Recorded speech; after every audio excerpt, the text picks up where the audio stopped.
Hello everyone and welcome. This is Michaela Conley, AP CareerNet and Health Promotion Live. Thanks for being here. Today is one of those special webinars that I know you look forward to because the CHES credit for this webinar is free, and who doesn't love free? So you still have to go through the process of completing the evaluation and purchasing, with air quotes around it, the webinar. But when you add the discount code, it comes up to 0, so you should be good to go. So having said all that, let me remind you that if you have questions during the webinar, please type them into the chat box, and we've got so many answers. All we need is the questions to go with them. And I guess the other thing is this is being recorded. It'll be available later this afternoon, but as you know, the only people who get the free CHES credit are those of you who have shown up for this webinar. So high five, way to go. Enjoy that free credit. Kelly, are you ready to introduce today's presenters? I am ready.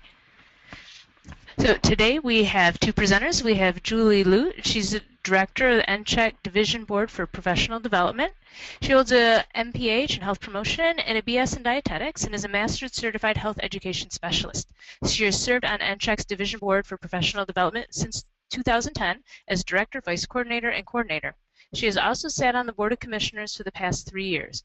Ms. Lute has worked as Director of Education and Training for Humanitas, a small public health consulting firm. She can correct that when I talk to her. Since 2005. She's also worked as an adjunct professor at Montgomery College, as a consultant for the Maryland University for Integrative Health, and as a workplace wellness manager for L&T Health and Fitness. In her spare time, she enjoys hanging out with her 6-month-old son. And we also have Nicolette Warren. She's also Director at MCHES for the Division Board for Professional Development. Professionally, she is a Director of Health Equity at SOFI, where her main duties are to address racial and ethnic community-based policy systems and environmental changes to reduce the risk factors associated with chronic diseases, and lead SOFI's additional efforts on health equity. Prior to joining SOFI, she held positions with Duke University Medical Center, managing federal funded research, as well as state and local health departments coordinating health education and promotion programs. She also served in various professional and community leadership positions, such as president and delegate of the North Carolina SOFI chapter, and we're glad to have them both with us today. Well, hi everyone. Welcome to today's webinar, How Do I Maintain My Certification? We'll try to keep this under an hour because I know you all will have a lot of questions throughout the webinar. We're just going to do a couple of quick things here to discuss the recertification requirements for both CHES and MCHES, and to talk a little bit about some resources available to earn continuing education contact hours for both certifications. We first wanted to congratulate you. We know many of you are brand new CHES, and it's a big accomplishment. As Michaela said, there will be Category 1 credits offered for this webinar. Please make sure you have that code to get your free credit. As you will find out in the next 5 years, these free credits are great to have and very valuable. There are a lot of benefits to having this certification. First, you'll be able to access continuing education opportunities. Excuse me, hold on. Let me take a drink of water. Be able to access continuing education opportunities on the MCHES website. You can also use the CHES and MCHES designation behind your name on your email signature or professional documents.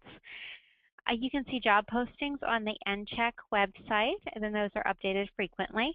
There are social and networking events in many areas, and if this is something you're interested in, there's always opportunities to start one in your area if there is not one already. There are opportunities to get involved with the MCHES at a national level, like both Nicolette and I are on the board, and you get a quarterly newsletter. There are a few slides that focus on the certificate versus certification. We found this was really important because there are a lot of items out there that market themselves as certifications when in fact they're certificates. As a CHES, you have a certification now. Certification is an assessment-based certificate program is a non-degree granting program that provides instruction and training to aid participants in acquiring specific knowledge, skills, and or competencies associated with intended learning opportunities. It evaluates participants' achievement of the intended learning outcomes and awards a certificate only to those participants who meet the performance, proficiency, or passing standard for the assessment, hence the term assessment-based certificate program, and this is from ICE. Professional certification programs are different in that they are a voluntary process by which individuals are evaluated on predetermined standards for knowledge, skills, or competencies. Participants are successful in demonstrating that standards have been met and are granted a time-limited credential. In this case, it's 5 years. To retain the credential, certificates must maintain continued competence, and this is in the form of continuing education contact hours. And the credential awarded by the certification program provider denotes that the participant possesses particular knowledge, skills, or competencies, which you did by passing the exam. There is a lot of information on this slide. I just wanted to highlight a few things. For the professional certification program, please keep in mind that the credential is time limited, and that would be 5 years. And you are required to engage in specified activities designated to measure continued competence, and that is your continuing education contact hours. And through this, you can use the acronym after your name. The difference between that and the assessment-based certificate program is that it's not time limited. You have this certificate forever, and you do not have to do anything else once you get the certificate. And you should not be using an acronym behind your name for those programs. So the CHES MCHES certification. The purpose of professional certification is to ensure a high level of competence in the health education workforce. Maintenance of this competence is supported by continued training and knowledge in the field and methods in the field, and those are continuing education contact hours. You do have to renew your certification each and every year, and the recertification takes place every 5 years. So those 5 years to earn the credits. So in order to renew your certification, you must earn 75 continuing education contact hours called CECH, and also pay the recertification fee. So every year you'll get a bill for $55, and you have to pay that by the due date or you'll be charged a late fee. The annual retired renewal fee is $15. However, you probably will not have to worry about that for a very long time. The recertification fee, which is every 5 years, is also $55. So basically every year you will be paying $55. If you are up to 3 months late, there is an additional $25 fee, which makes it $80. And there is also a reinstatement fee if you're more than 3 months late, to make it $155. So CECH are earned through participation in experiences that assist in the development or enhancement of the knowledge and or skills directly related to these 7 areas of responsibility. They're the same 7 areas of responsibility that you were recently tested on. I'm not going to go into a lot of detail with these, but these are the 7 areas of responsibility that I know you all have spent a lot of time focused on for the test that you just passed. And so you've just received your initial certification, so each of you must earn a total of 75 hours every 5 years. You are encouraged to break this up into smaller increments and not save it for the very end. It breaks it down to 15 hours every year. However, if you do not complete 15 hours this year, you don't have to request an extension or do anything.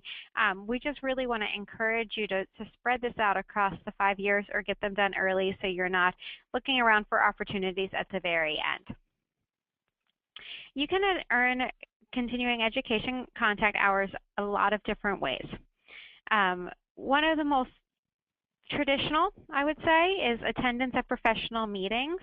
If you go to a 1, 2, 3-day meeting, you can earn a lot of your credits for the year. We also know with a lot of budget cuts, a lot of people don't have the travel for their work to attend professional meetings.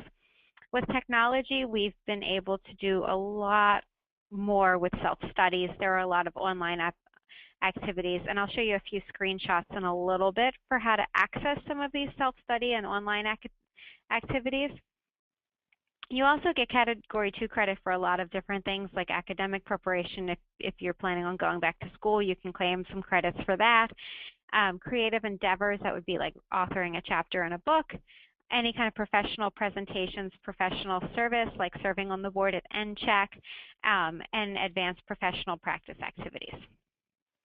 So each activity is worth a specific number of CECH, and this is defined in the Policies and Procedures Handbook for Renewal and Recertification. So you'll want to go ahead on the MCHES website and download this. This was actually updated in October. Unfortunately, I did not update this slide, but you'll want to go ahead and download this and become familiar with some of the policies and procedures. So for both CHES and MCHES, Category 1 credits are events offered by providers, by these designated providers. These are people or organizations who have been pre-approved by NCHEC to meet certain criteria, and they offer, some of them are multiple event providers. You'll see the same organizations often offering events. Some are single event providers that just offer events here and there. But the main delineation is that they are pre-approved by NCHEC. And so you will need a minimum of 45 credits from these designated providers every 5 years. And then the Category 2, you have a little bit more room to play.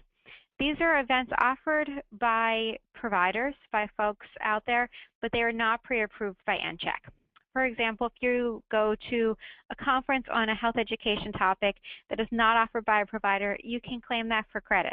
However, that can only make up 30 of your 75 credits. There is a slight delineation for MCHES too. MCHES are required to earn the 30 CECH directly related to the advanced level subcompetencies from Category 1 or Category 2. And MCHES have to make sure that some of their credits relate to the advanced level, and for Category 1 credits, those are listed as for MCHES. All right, so Category 1 entry refers to CECH opportunities that are related to one or more of the areas of responsibility and have been pre-approved by NCHEC. That is what I discussed in the previous slide, that they are offered by these designated providers. Category 1 advanced refers to CECH opportunities that relate to one or more of the advanced level subcompetencies and pre-approved by NCHEC. And they are also offered by designated providers. So for Category 1, the designated provider reports directly to NCHEC on a quarterly basis.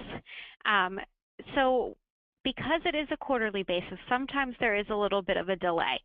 So when you attend a continuing education event and you look the following week on your transcript online, you'll probably not see it. Sometimes it can take up to 3 months to appear on your transcript. So you'll want to hang tight for a little bit. But if you check back on your transcript in 6 months or so, you'll want to double check and make sure that everything was reported correctly. You should retain a certificate for your records. Chances are you'll get some kind of an email or a paper certificate after attending an event. But you do not need to submit this to NCHEC unless you are requested, but you do want to double check your transcript.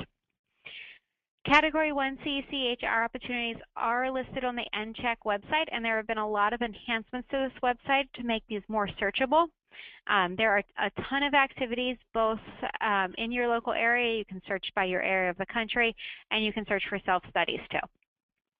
NCHEC encourages training in all of the 7 areas of responsibility because it is important that we are well-rounded and receive training in these areas. However, there is not a requirement for that. This is a screenshot of the MCHES website to search. You'll see the first part will list upcoming events, and those are all in person. It shows you how many CECH this event is approved for, also how many advanced level CECH for the MCHES. So you can search there and click on details, and it will take you into more detail, and then you can also visit the organizer's website for that. You'll see the second half of your screen lists self-studies, and those are the online programs that you can do from your own computer without having to travel. And so a lot of our folks get a lot of their credits through self-studies. You can also search here by topics. You'll see at the top of your screen you can show all topics. And Nicolette is covering Category 2 credits. Nicolette? Okay, so as Julia has already distinguished, in Category 2, the maximum number of continuing education contact hours you can earn is 30. And this opportunity is offered through non-designated providers. Okay, so you may be thinking, well, does these opportunities have to relate to one or more of the areas of responsibilities? Of course it does. The biggest difference here is that these opportunities were not pre-approved by MCHES and therefore offered by a non-designated provider.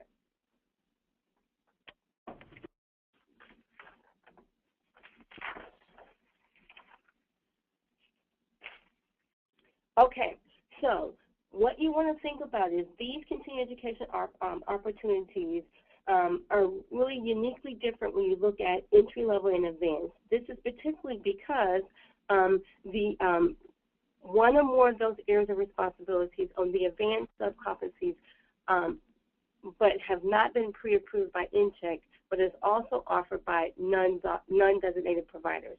So basically what you need to do is make sure that you have very, very good documentation of evidence of that supports the continuing education contact hours that you're claiming.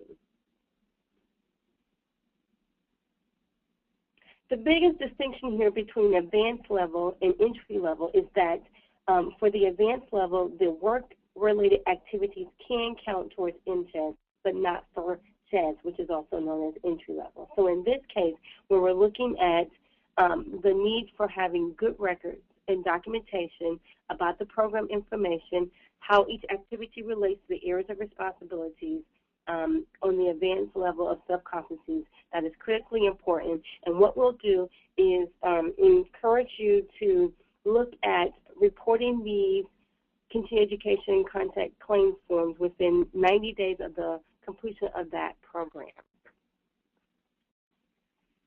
It's recommended. Okay, so let's get into how do you fill out the form, because that's the big thing. You want to earn those credits up to 30 credit hours. You want to know how to fill out the form. So here is an example here. The key things that I want to point out here is that you want to make sure that you include your name, your CHES or MCHES ID number. You want to make sure that you indicate the information section in the sense of the activity, the areas of responsibility. You want to provide a brief description, and most importantly, you want to make sure that you sign the claims form for Category 2. And now let's go there and let me show you here, as you can see, the key areas that I've just mentioned. Okay, so once you've identified the activity, then you have to go and look at the areas of responsibilities. And here, where the arrow shows, it shows making sure that you go through the different seven areas of responsibilities and identify which area is under which sub-competency. Okay, now this is the other last two things that you have to do in your claim form, and that's most importantly is to provide a brief description of the activity, and then of course sign it. But most importantly, make sure that you include like a program agenda or something so therefore you can identify what is the total number of continuing education contact hours that could be earned from that activity. Okay, so just as a reminder, for those who are CHES at the entry level, continuing education contact hours may not be claimed for activities events, or experiences that are part of your daily job requirements. However, if you're an MCHES, continuing education contact hours may be claimed for work-related activities, events, or experiences that relate to the advanced levels of competency. Now, let's talk about that documentation. I alluded to before about making sure that you have good documentation like a program agenda.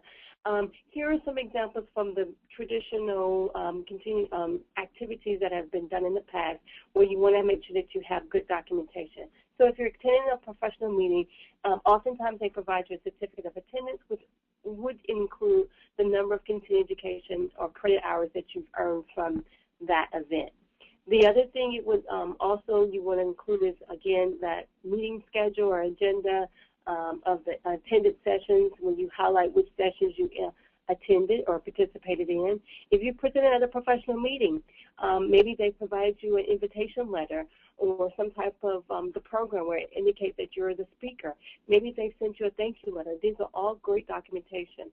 Now, if you're doing academic preparation, let's say, for example, you can get a copy of your transcript where it lists the courses taken and the number of credits that have been earned during a select period of time. Again, all of these are great documentation.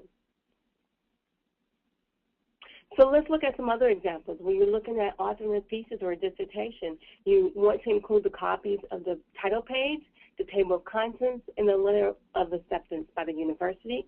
Let's say you sole author of a training module or a course. Again, you want to provide the title page, the table of contents, and a description of the content learning objectives. So let's say you develop a health education project. You want to provide some type of documentation such as the official copyright notice or a copy of the product itself that you have developed. So let's talk about some of the common mistakes that we have found in filling out the Category 2 claim forms.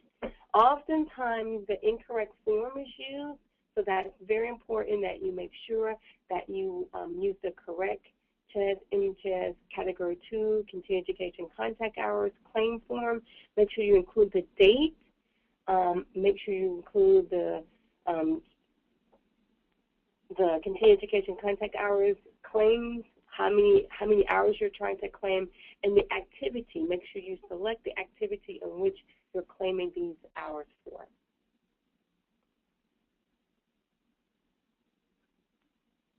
Okay, now, as I mentioned before when we were looking through the claims form, make sure that you indicate which one of the areas of responsibilities that this activity relates to. Make sure that you sign it, and most importantly, remember, you only use one claim form for one activity. So don't try to fill out multiple activities on one form. You may do each activity on a separate Category 2 claim form. Most importantly, documentation should not show break hours where you're trying to earn credits for that, because you cannot. And your certificate should include provided hours that you've earned for attending one of the activities to earn your credit. Now, let's look at some things that would not qualify for continuing education contact hours. You may not claim time for lunches or breaks, attending poster sessions, networking sessions, business meetings, or non-education period. All authorship must include the contribution, and also you can't use time such as proofreading, and most importantly, you may not claim for reprints, duplications, or revisions of the same article in a different publication. So some other things to be mindful of as a CHES or MCHES is applying for continuing education contact hours as a presenter may also not be claimed for continuing education contact hours for attending the session in which the presentation was made. So be mindful, particularly if you're a CHES at the entry level. Acting as a mentor excludes student interns and student teachers. However, if you're an MCHES, serving as an internship or practicum preceptor counts. As always, personal and professional integrity should guide all continuing education claims and documentation. Let's talk about carryover. There is a great possibility if you work towards keeping up your continuing education contact hours, you may actually exceed your 75 continuing education contact hours at the end of your current 5-year certification cycle. So what you can carry over is a maximum of 15 Category 1 continuing education contact hours into the next 5-year certification cycle. For Category 2 hours, those are not eligible for carryover. However, if you're MCHES, any advanced continuing education contact hours over 30 will carry over as an entry-level credit only. Category 2 hours are not eligible for carryover. Let's talk about extensions. In some cases, maybe something happened and you weren't able to get your you didn't meet the required 75 continuing education contact hours. You may request an extension for a maximum of 2 years. This has to be approved in 1-year increments. So every year you do have to provide a letter of explanation for the request, and you must submit each year your payment of $55, which is the annual fee, must be paid. Extension status may be granted for special circumstances, including but not limited to personal or family illness, graduate studies, or foreign residency. Some other things to consider while on the extension status: if you're a CHES or MCHES, you may continue to earn continuing education contact hours. It is not permitted to hold any elective in-check office, and is not allowed to serve on any planning committees as a CHES or MCHES representative. MCHES recertification. This is important. MCHES who previously were active CHES that have not met the required 30 advanced level credits can revert back to a CHES if they have met all requirements for the CHES certification. Recertification by examination. How does this happen? This is when a CHES or MCHES meets the current eligibility criteria to sit for the examination. They have to apply and pay for the appropriate fee by the stated deadline for examination using the official CHES or MCHES examination application form available through the MCHEC on their website at the website address listed. You must pass the CHES or MCHES examination.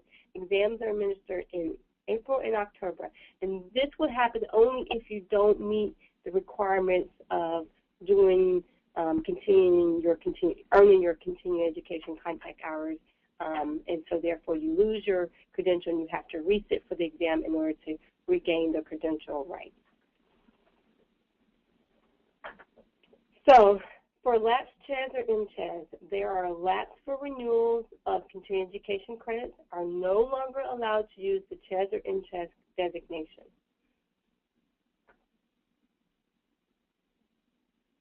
If you decide to retire as a CHES or MCHES, you are permanently retired from health education and are in active good standing may apply for the retired status.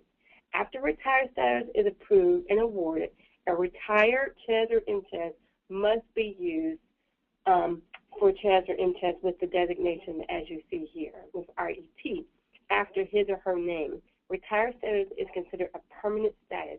No continuing education contact hours are required. Any appeal process is really basically available to any applicant. So if you want to appeal a decision as a CHES or MCHES, you can contest in regards to your decision about how it's affecting his or her CHES or MCHES examination eligibility and or their status. Any individual who does not file a request for an appeal within the required time limit shall waiver their right to appeal. And all of this information is located in your handbook, which is the next thing. So Policy and Procedures Handbook for renewal and recertification. All of these things that we have outlined today is in this Policy and Procedures Handbook, and I encourage you to familiarize yourself with the information in this handbook. Now, Here is a great opportunity for you to get involved and be active. We encourage each and every one of you to register for the Health Education Specialist Practice Analysis, and we encourage you to go and do this before registration closes on February the 21st. All you have to do is click the button to sign up to participate in the survey.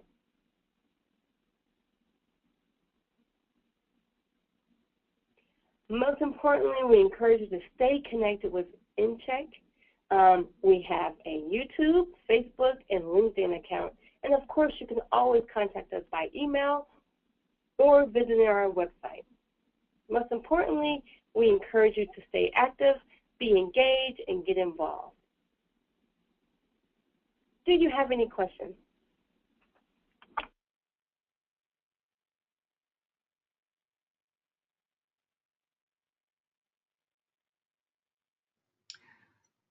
We've got a bunch of questions. Do you want to take them now? Gosh, did we really burn through a half an hour already? Okay. Okay, let's see. Sorry. Hold on 1 second. I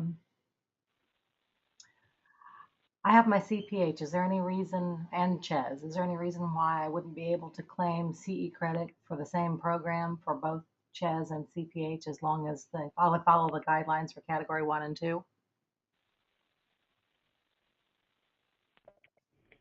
I believe that you can claim for both. I don't think that there's an issue with that.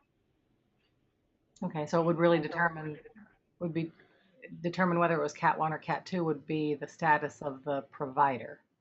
Yes. Correct. Okay. Also, if I wanted to become an MCHES certified in the future, how would I do that? Do I just take the MCHES exam? Yes, you would sit for the exam. You do have to be certified as a CHES through a certification cycle. So after you get that certification cycle, you could sit for the exam. Okay, awesome. How do I know? Let's see, this is Jennifer. How do I know if certain vendors offer CECH hours? I have gone through several different people and are not totally 100% sure if they offer CHES hours. They say they do. Can I verify that somehow? Yeah, you can look on, first of all, a great way to find the people who offer CECH, or rather the organizations, is through the NCHEC website. You can search for continuing education opportunities there. If you find them on the website, then yes, they do offer CECH. If they do offer it, it'll also be in their advertising material. There are statements that have to be included in the advertising material for designated providers, and it should tell you how many contact hours are offered. If you have doubts about a specific provider, you will want to contact the NCHEC office via the email address that Nicolette just shared. If there's a question, you just confirm with NCHEC ahead of time to make sure. Super. This is from Meredith. How do we record our CEUs? I think it's probably asking about, maybe when it's time to recertify. What do you need to send into NCHEC? Nicolette, do you want to take this one talk about the Category 2 ones again? So if you're Category 1, if you've earned Category 1 credits, continuing education contact hour credits, that designated provider will report that to NCHEC. However, if you have earned Category 2 continuing education contact hours, that is where you have to fill out your claim form and send that in for each activity. Okay, so if they're doing Category 1, they don't actually have to send anything in, but they should certainly save all their documentation in case there's ever a question. Right, exactly. Okay. Let's see. Why, when moving from CHES to MCHES, wasn't I allowed to carry over even the 15 credits that I had, I guess, in excess? I'm assuming this is someone who went through the EDO, the experience documentation opportunity. Possibly. It sounds like. Okay. Yeah. This is Jen. Sorry. Yeah, that was a decision to give everybody on the call a little bit of background. MCHES is a relatively new certification. It was 3 years ago that current CHES who had been certified for 5 or more years had the opportunity to document their experience and become MCHES certified without taking the exam. During that time, the decision was made that we just started over with the MCHES certification, so CHES credits did not transfer at that time. So there were people who had earned credits that did not transfer over to MCHES because it was viewed as a brand new certification and not an extension of CHES. All right. Okay. 2 questions. One is whether or not a grant writing workshop, non-university based, would qualify for credit. And the other is a goal of mine is to write a book for children and teenagers to increase awareness and interest in various public health careers and topics. Is something like, if something like that were to even get published, would it count as well?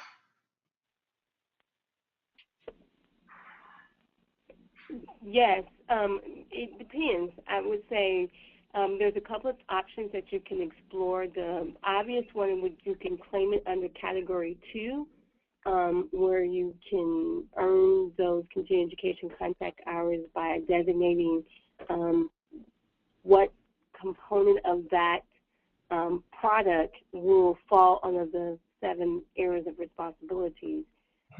And so from there, you potentially could earn some credits, but again, you would have to have good documentation that really clearly shows how the content of that product falls under one of those 7 areas of responsibilities, and most importantly, identify the sub-competency that connects to that product once again. You also may want to explore becoming, having that event pre-approved, and therefore you can get Category 1. But again, you would have to contact MCHES to get clarity about what exactly you're trying to do and if that product or activity would fall under, how it could fall under possibly Category 1 in the event that it doesn't qualify. Yeah, Category 1, or you can always do Category 2. Okay, super. Looks like there's a couple of different questions about, academic institutions approved for as CHES providers and state health departments. Could you jump over maybe onto the website and show where those providers are listed? Why, Julia? Go ahead. I was going to say I can share the screenshot that was earlier and talk about this a little bit more. Okay, because it seems to be a point of confusion. Sure. Okay, so you would log into the NCHEC website. Can you see my screen okay now? Yep.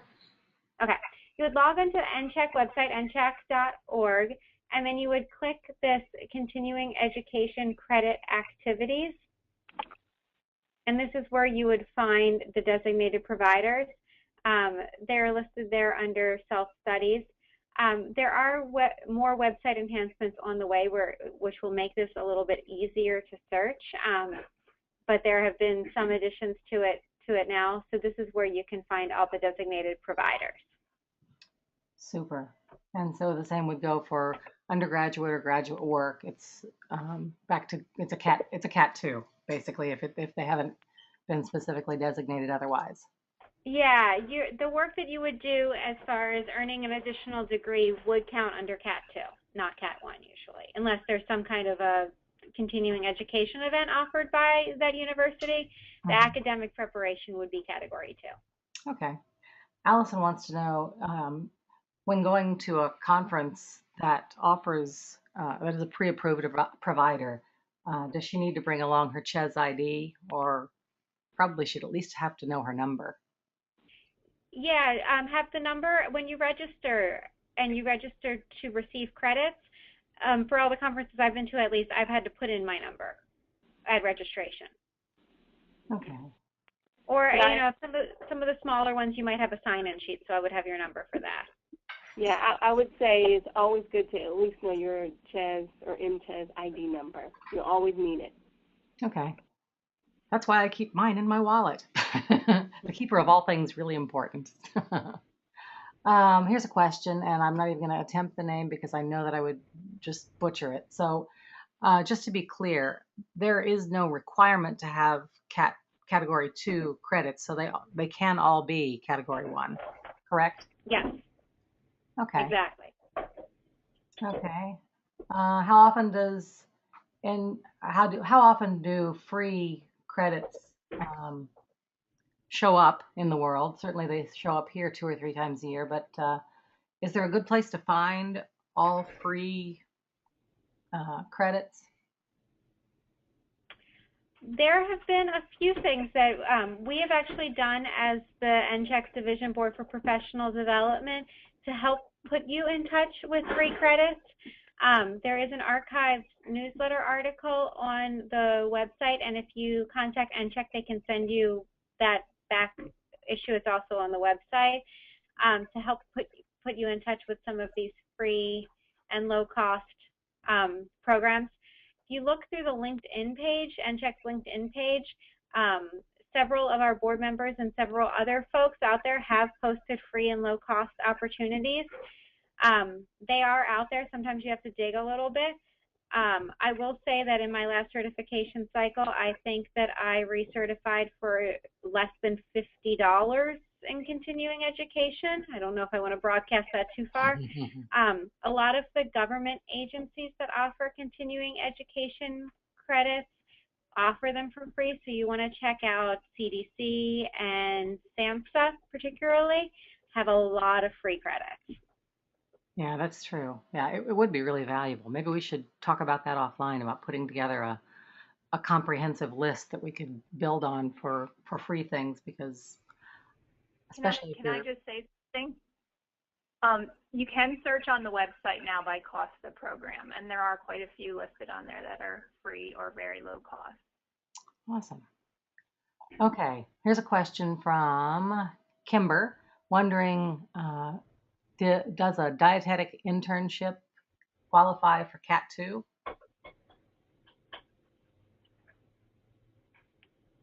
Because I think you said something about internships, but I don't remember what it was. Yeah, I would have to see more information on it. If she wants to call or email me regarding that, that would be fine. Okay. All right. Let's see. Terry wants to know where on the InCheck website, I assume it's probably in my account once you log in, can she see the continuing education hours that have been reported? All right, so I on the screen right now, you'll see the CHES and MCHES login. I think you can see my pointer. If you go ahead and click on that and then log into your account, you can see your transcript. It'll be midway down the screen. You can view your transcript, and just click on that, and it'll bring up a page that shows everything that's been reported. Okay, super. Actually, Jess from earlier, she said no, she was tested apparently for the MCHES, and when she received it, the credits she had rolled over were gone. I would guess that, well, who knows? The only time credits carry over from your CHES to your MCHES account are if you have an excess of 75 credits. So I'm not sure if she had the 75. If you have less than 75, none will carry over. Okay.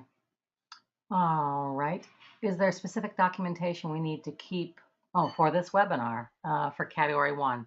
No, basically, I can answer that. All you would need really is the fact that you have to complete the evaluation, so we have to have record of that. And the other thing we need is that you went through the, again, air quotes, purchase process, which actually is a zero purchase. But having those two documents on our end tells us that you earn the free credit. So just keep your receipt, and you should be good. Let's see. I took a 4-day, 24-hour diabetes self-management Leader certification course through the Department of Aging Disabilities. Would this count for 24 CECH? It sounds like something that would count. If they're not a designated provider, it would probably be under Category 2 as long as it reflects one of the 7 areas of responsibility. But that's probably a good example of something that would count for Category 2 credit. Okay. And it is 1 hour of instruction equals 1 CECH, if that was the question. Okay. Yeah, I think that's always good to reiterate. Let's see. I had a chance to earn Cat 1 credits, but missed the deadline. Is there a way to get them? I guess get that credit, even though, and I'm not sure which deadline she's referring to.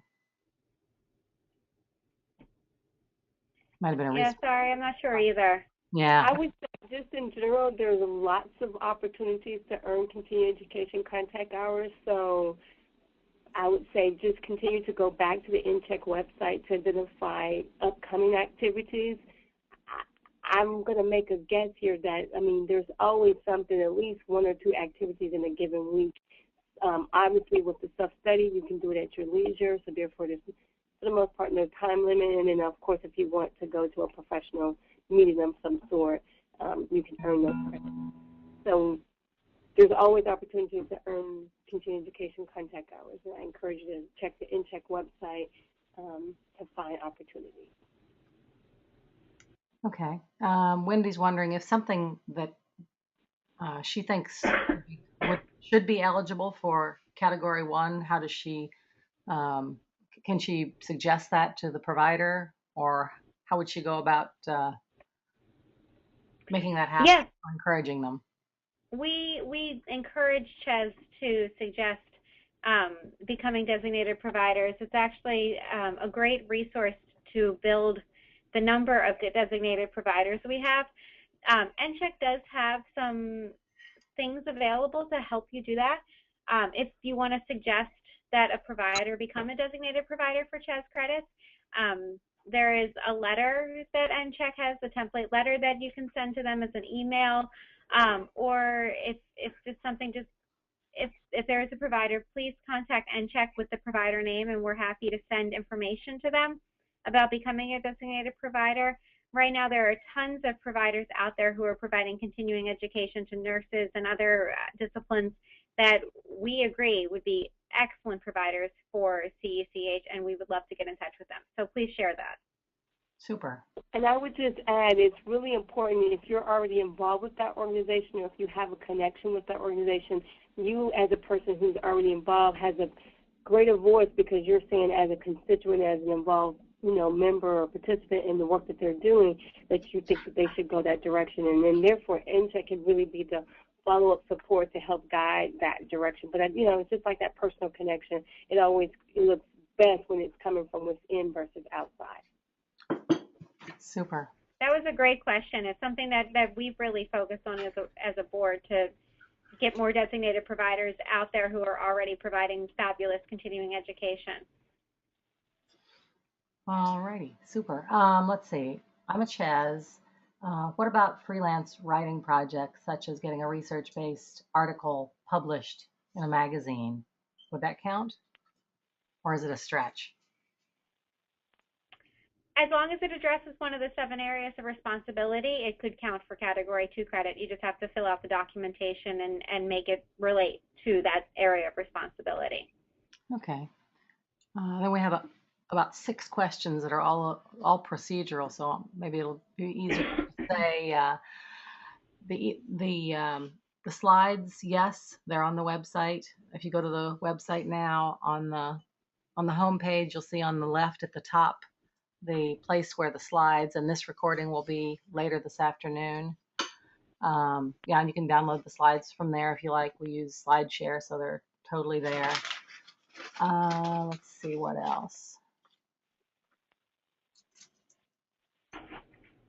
I guess here's a question. How do you know if you're going to submit something for Category 2, and maybe you've read, a X number of word article, for example, how do you know how many credits to petition for?